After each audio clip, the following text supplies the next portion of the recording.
Hello বন্ধুরা, আমি হাসতে হাসতে কোথায় যাচ্ছি তাই তো চলো তোমাদেরকে দেখিয়ে দিই। শ্রাবণ মাসের শেষ সোমবারে আমাদের গ্রামে প্রত্যেক বছরে হয় জল ঢালা উৎসব, আর এখানে তারই প্রস্তুতি চলছে। আর আমার এই ভিডিওটা তোমাদের সামনে আনতে অনেকটাই দেরি হয়ে গেল, তার জন্য সরি। আর আজকে ছিল রবিবার, আর সোমবারে হবে বাবার মাথায় জল ঢালা, আর এই কারণে মন্দিরের চারিপাশটা পরিষ্কার করা হচ্ছে।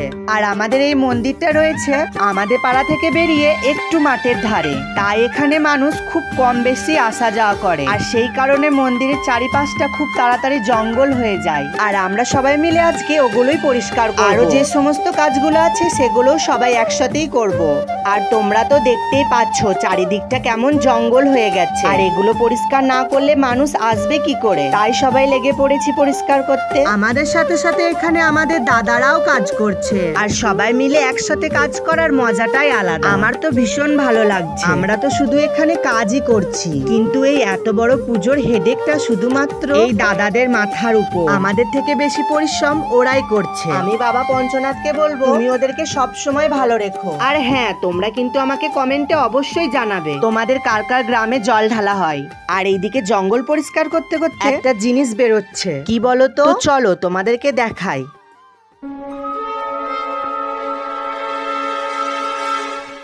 তোমরা তো দেখতেই পেলে এটা কি। আসলে যারা গ্রামে থাকে তারা কম বেশি সবাই জানে। সে যাই হোক, ভয় খেলে চলবে না, কাজটা তো সম্পূর্ণ করতেই হবে। আর আমি এদিকে ঠাকুরকে প্রণাম করে নিয়ে ঠাকুরের উপরে যে ঘাসগুলো হয়েছিল সেগুলো ছিঁড়তে লাগলাম। আর যারা কালকে সকালে জল আনতে যাবে তাদের মনে ভীষণ আনন্দ হচ্ছে, তারা শুধু ভাবছে কালকে কখন সকাল হবে। আর আমার মতন তোমাদের যাদের গ্রামে বাড়ি তারা খুব ভালোভাবেই জানে এই বিষয়গুলো কতটা আনন্দের। আর এখন ঘড়ির কাটার সময় দুপুর 1টা, তো বেশি না বকে কাজগুলো তাড়াতাড়ি করে নি, কারণ হাতে সময় খুবই কম। আরো এদিকে অনেক কাজ বাকি, তাই তো তাড়াতাড়ি করতে হবে। ওই যে বললাম রাত পোহালেই পুজো, আর সকাল বেলাতেই তো বাবার মন্দিরে প্রণাম করে সবাই বেরিয়ে পড়বে জল আনতে। আমাদের গ্রাম থেকে 9 কিলোমিটার দূরে রয়েছে খড়ি নদী, যে জায়গাটার নাম হলদিদে পাড়া। ওখান থেকেই পায়ে হেঁটে জল নিয়ে এসে ঢালা হবে এই বাবা পঞ্চনাথের মাথায়। তাছাড়া আরো যে ঠাকুরগুলো আছে আমাদের গ্রামে সেখানেও দেওয়া হবে। আর এই পতাকাগুলো নিয়ে যাওয়া হচ্ছে গ্রামের রাস্তায় লাগানোর জন্য, যাতে কালকে দেখতে